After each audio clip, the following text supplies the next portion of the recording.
little girl, make it to you.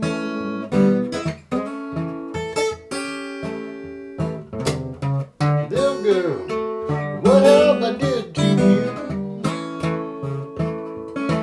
Little girl, what have I did to you? What makes you treat me like you do?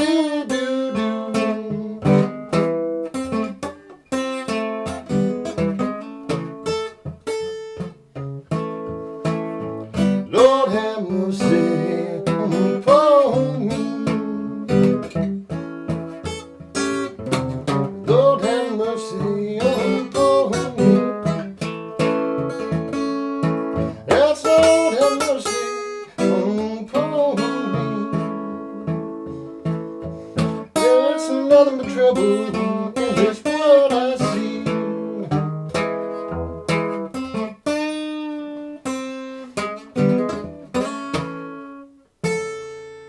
Alright, that's a little bit of Blind Boy Fuller's Corrine.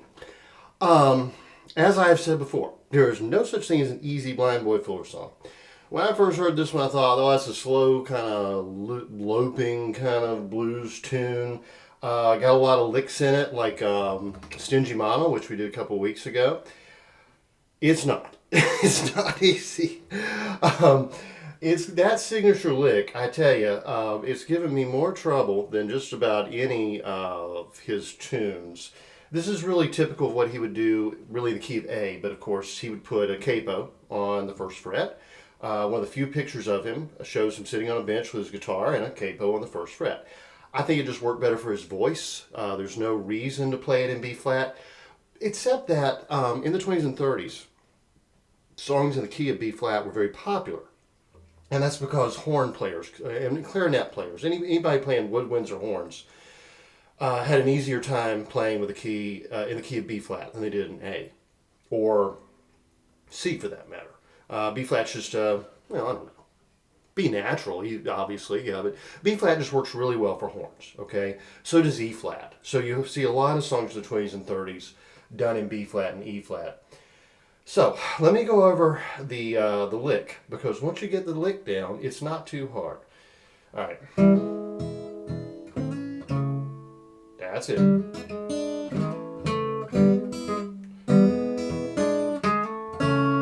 There you go. All right, so we're going to hammer on from an E to. This is an E7.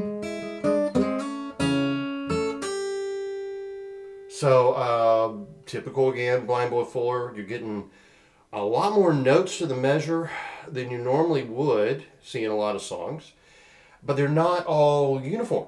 There's a lot of syncopation going on here. There's a lot of kind of irregular patterns that work in context. So what is that? I mean, that's guess what, 8 notes to the bar, but they're not even. It's not like 1, 2, 3, 4, 5, 6, 7, 8. It's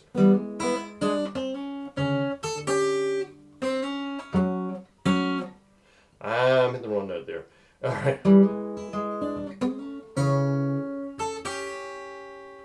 2-finger picker. Try to keep that third finger out of the way. It really does just get in the way when you're playing his stuff. So, we start on essentially an A minor to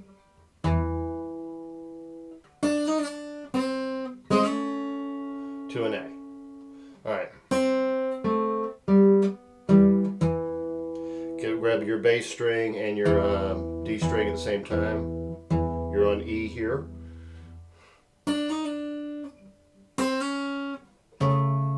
To that very typical A chord that he would use. It's an A with a C sharp in the bottom.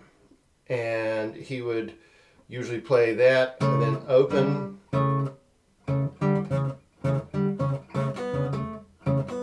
Sort of like that. Alright, so. Whoops.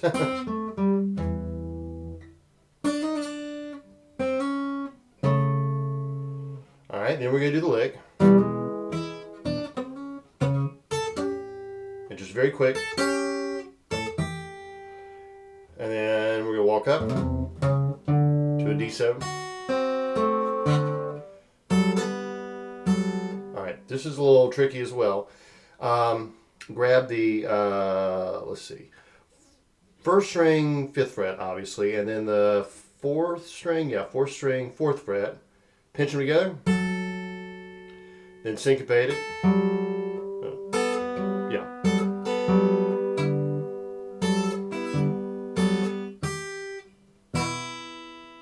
Now say, alright, put that in context.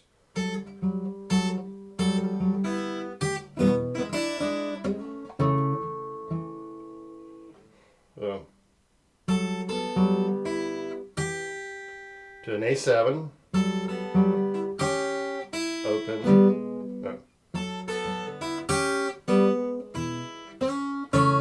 Right, the lick. That's a little acrobatic, I know. It's going to take a little practice. And then, let's see, oh, we go to a single string thing, which is, of course, very characteristic of him.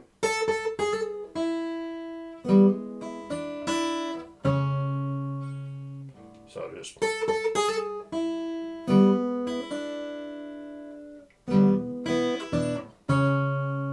like that.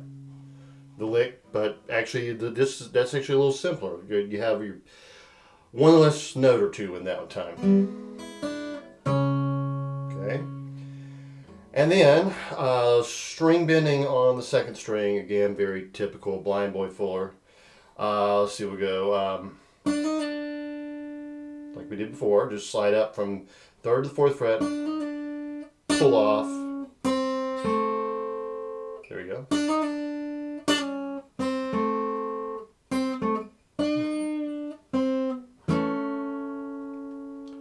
Really follows the melody there, so let's see.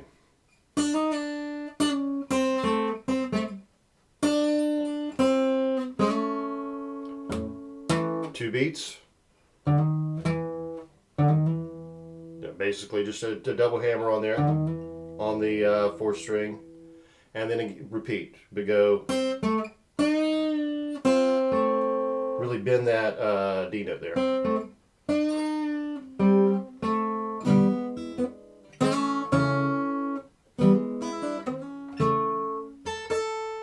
Alright. As I said, there are no easy Blind Boy Fuller songs. He just had an odd way about him. He had an interesting way, very interesting. And this one is particularly, I think, hard to sing along with because as complicated as that intro is, you're going to play it every verse while you're singing. So, I mean, I'm sure he did it 1,000 times before he recorded it, which made it easy for him.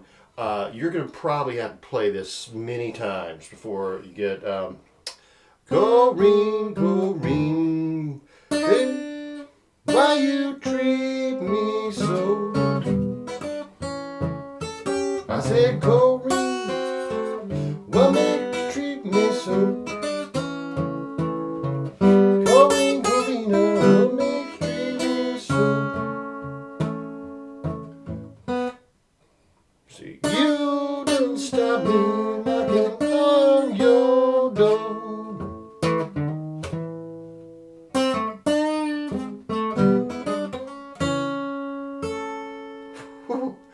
I mean, that may come easy to you. I gotta tell you, I love the Blind Boy Fuller songs because they are so challenging. And there are a lot of them I learned years ago and kind of laid down and forgot.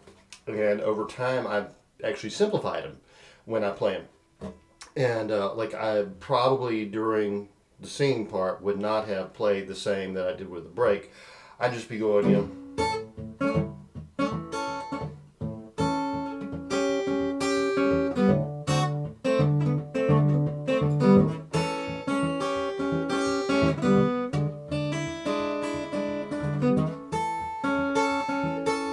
Okay, that's easy.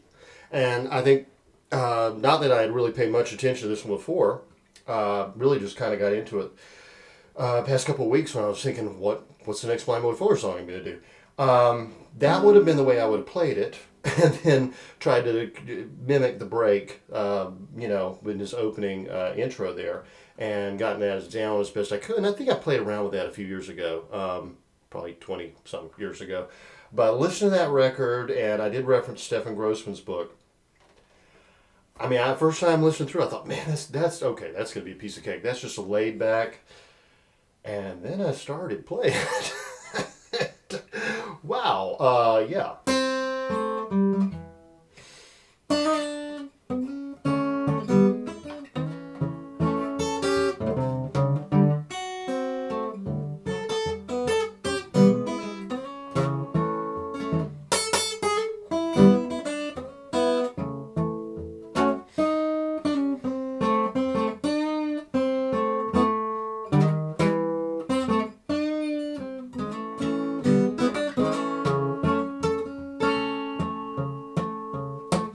So have fun with that. Be prepared. It's going to make your fingers sore. You're going to have to really practice those licks one step at a time, and then kind of put it together. Unless somehow, by some miraculous feat, this thing comes to you by ear, which it certainly could. Remember, Blind Boy was blind. He picked up everything by ear. But I think that was a lot of woodshedding, a lot of sitting around thinking about, you know, how can I sing? Because I know he was really a fan of Blind Lemon Jefferson and that kind of moaning style of blues, the more Texas style as opposed to the North Carolina Piedmont style, which was really more, you know, his natural world. And that's kind of what set him apart. I mean, he could pick, you know, like Reverend Gary Davis, and you know, he was a protege of Blind Boy Fuller. Blind Blake, but Fuller had those passionate vocals, and I think his voice, you know, one of the reasons he played with the Capo is his voice was a little higher. He was a tenor, and so he could get some, you know, really interesting sounds, and then bending those strings to emphasize that was really a big part of his style. So y'all have fun with this one. You know, play a little bit, lay it down, come back to it. You'll get it eventually. And if you find it easy, let me know that I'm just overcomplicating the thing, but I did not find it easy, I have to admit. I went back and thought, wow, I can't believe I missed all this the first go around, all the nuances and everything he was doing. Any questions or comments, email me judson@judsoncarroll.com, or leave a question or comment in the section below the video, the comment section. Remember to like and subscribe, and I'll talk with you next week. Have a good one.